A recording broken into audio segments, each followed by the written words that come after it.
여러분, 혹시 한여름에도 가죽 시계줄을 쓰시는 분 계신가요? 무더운 여름에 가죽줄을 오래 쓰다 보면 쩐내나고 사가서 버려야 하는 상황이 오는데요. 그래서 본격적으로 여름이 시작되기 전 줄질을 해주시는 분들이 많죠. 줄질 하나만으로 완전히 다른 시계가 된 것 같은 경험 해보신 적 있을 겁니다. 시계는 미학적으로 굉장히 복잡한 물건이어서 줄 하나만 바꿔도 인상이 확 바뀝니다. 그런데 메탈 줄부터 러버 스트랩까지 여러분들이 쓰는 다양한 줄들에 숨은 사실이 있다는 거 알고 계셨나요? 시계줄에 대해 이야기하려면 잠시 시계의 역사를 이야기하고 가는 게 아마 여러분들의 이해를 돕는 데 더 도움이 될 겁니다. 사실 초창기 손목시계 대부분은 회중시계를 개조한 거였고 그 당시 남자들이 사용하는 시계 하면 회중시계였죠. 정장에 회중시계를 매달고 넣을 수 있는 주머니까지 있었다는 점이 그걸 설명해 주는데요. 본격적으로 남자들이 손목시계를 차기 시작한 건 바로 1차 대전 때부터였습니다. 작전을 개시하거나 동시에 적을 공격하려면 정확한 시간이 필요했고 전장의 참호 속에서 주머니를 뒤져 회중시계를 꺼내는 것보다 손목을 보는 게 훨씬 편했으니 자연스럽게 손목시계로 넘어가게 된 겁니다. 슬프게도 이건 전쟁의 산물이었지만 덕분에 남성들도 손목시계를 차기 시작했는데요. 그렇게 대중화된 당시의 남성용 손목시계에는 주로 천이나 가죽 스트랩이 달렸습니다. 최초의 현대식 손목시계로 알려진 까르띠에의 산토스도 가죽줄을 사용했죠. 가죽 스트랩은 구조가 간단하고 내구성이 뛰어나며 당시에는 다른 소재에 비해 상대적으로 만들기 쉬웠기 때문에 오래전부터 사용되었고 지금은 클래식한 이미지를 확보했죠. 물론 당시에는 드레스워치라는 개념 자체가 아예 없었지만 말입니다.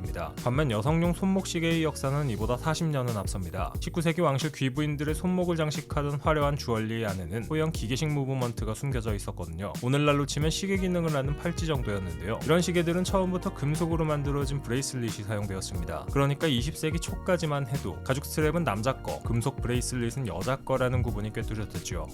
이 판도를 바꾼 건 1940년대의 장인들 그리고 롤렉스였습니다. 롤가우 중에서 롤이 최초로 메탈 브레이슬릿을 사용하기 시작한 브랜드인데요. 하지만 재미있게도 당시 롤렉스는 자사의 브레이슬릿을 직접 만들지 않고 외주를 줬습니다. 게이 프레레, 해석하자면 게이 형제 같은 브레이슬릿 전문 제조사들이 레더, 본클립, 오이스터 같은 스틸 브레이슬릿을 내놓기 시작했고 롤렉스가 이걸 사용해서 시계를 만들기 시작했죠. 손목시계 수요가 폭발적으로 늘어나면서 정교한 브레이슬릿 제작이 충분히 사업이 된 겁니다. 그렇다면 당시 사람들은 뭘 선택했을까요? 1960년대 이전에는 전체 시계의 80% 이상이 가죽 스트랩과 함께 팔렸습니다. 이유는 단순했습니다. 돈 문제였죠. 1945년 출시된 최초의 롤렉스 레더 스트랩 모델은 975 스위스 프랑인데 브레이슬릿 모델은 1785 스위스 프랑이었습니다. 브레이슬릿 하나로 가격이 2배가 되니 대부분의 소비자에게는 사치였죠. 그런데 1970년대에 모든 게 뒤집힙니다. 금 가격이 문제였습니다. 2차 대전 이후 브레턴 우즈 체제를 통해 1970년까지 온스당 딱 35달러로 고정되어 있던 금값이 규제 해제 이후 불과 10년 만에 650달러 이상으로 폭등한 겁니다. 20배 가까이 오른 거죠. 당연히 골드로 만들어진 브레이슬릿은 엄두도 못 낼 사치품이 되었고 기존에 갖고 있던 금 브레이슬릿도 상당수가 녹여졌을 겁니다. 이 위기 속에서 역설적으로 스틸이 새로운 럭셔리 소재로 부상합니다. 오데만 피게가 1972년 내놓은 로열오크가 그 상징입니다. 스틸로 만든 시계가 금시계보다 비싸게 팔리는 시대가 온 거죠. 동시에 까르띠에는 금과 스틸을 섞은 투톤 브레이슬릿으로 합리적인 럭셔리라는 새로운 시장을 개척했는데요. 고급스러운 외관은 유지하면서 소재 비용은 줄인 영리한 선택이었죠. 1980년대 투톤이 폭발적으로 인기를 끈 이유가 바로 여기에 있습니다. 어쨌거나 현재는 스테인리스 스틸뿐만 아니라 티타늄이나 합금 등의 다양한 메탈 브레이슬릿이 뛰어난 내구성과 현대적인 외관으로 더 많은 인기를 끌고 있죠.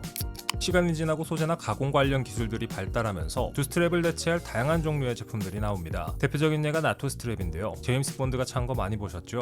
나토 스트랩은 1950년대부터 영국 국방부에 의해 등장한 나일론 소재의 시계 스트랩입니다. 가볍고 내구성이 뛰어나도록 설계된 이 스트랩은 처음에는 순전히 군사적 목적으로 탄생했습니다. 전장에서 요구되는 혹독한 환경을 견뎌야 했기에 가죽처럼 습기에 약하거나 스틸처럼 무거운 소재 대신 질기고 가벼운 나일론이 최적의 선택이었죠. 그런데 흥미롭게도 이 철저히 기능적인 목적으로 만들어진 스트랩이 1980년대 들어서면서 민간인들 사이에서도 큰 인기를 얻기 시작했습니다. 군용 장비 특유의 투박하고 실용적인 미감이 오히려 매력 포인트가 된 거죠. 기능에서 출발한 디자인이 결국 패션이 된 셈인데요. 지금도 프레피 스타일이나 밀리터리 스타일을 좋아하는 분들이 자주 사용하는 아이템입니다. 물론 가볍고 질겨서 여름철에 사용하기 좋기도 합니다. 또 다른 소재도 있죠. 바로 고무인데요. 다이버 시계에서 자주 볼 수 있습니다. 고무 스트랩은 1970년대 처음 등장하자마자 다이버들 사이에서 빠르게 주목을 받았습니다. 이유는 단순했습니다. 있습니다. 바닷속이라는 극한 환경에서 가죽은 물에 젖어 망가지고 스틸은 차갑고 무거웠지만 고무는 완벽한 방수는 물론 뛰어난 내구성과 극한 온도에서도 견디는 강인함을 갖추고 있었거든요. 철저히 기능에서 출발한 소재였죠. 그런데 나토 스트랩처럼 이 실용적인 선택도 결국 패션으로 진화했습니다. 오늘날에는 다이버워치뿐만 아니라 각종 스포츠 시계에 고루 사용되고 있으며 일상적인 스트랩으로도 완전히 자리를 잡았습니다. 물속에서 살아남기 위해 태어난 소재가 이제는 가장 친숙한 손목 위의 일상이 된 셈입니다. 투박하긴 하지만 그 안에 담긴 남성성이라는 이미지는 절대 포기 못하는 장점 중 하나죠.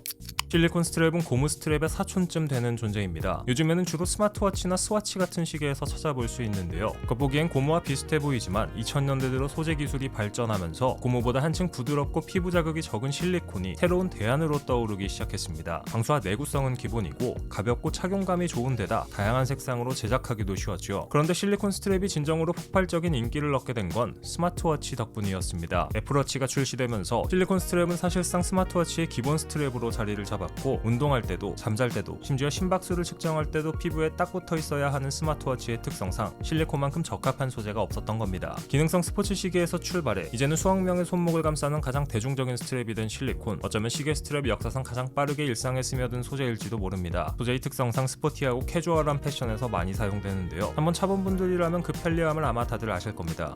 패션은 언제나 커뮤니케이션이었습니다. 손목 위의 작은 선택 하나도 마찬가지입니다. 그렇다면 지금 여러분 손목의 스트랩은 어떤 말을 하고 있을까요? 요즘 제 손목 위에 올라가는 애플워치와 스와치는 편리함과 개성이라는 이야기를 하고 있습니다. 이렇게 시계줄 하나에도 수많은 디테일이 담겨 있습니다. 소재나 패턴, 금속의 종류가 착용감과 경험 자체를 바꿔놓습니다. 솔직히 말해 스트랩을 한 번도 바꿔본 적 없다면, 특히 스트랩에서 브레이슬릿으로 다시 스트랩으로 교체해본 적 없다면 자신의 시계가 가진 잠재력을 제대로 모르는 겁니다. 오늘날에는 가죽, 고무, 패브릭이나 스틸, 그리고 티타늄까지 수백 가지 선택지가 존재하는데요. 자유이자 혼돈이죠. 과연 여러분들은 이 수많은 시계줄 중에서 어떤 시계줄을 사용하고 계신가요? 여러분의 경험을 다른 시청자분들과 함께 공유해주세요.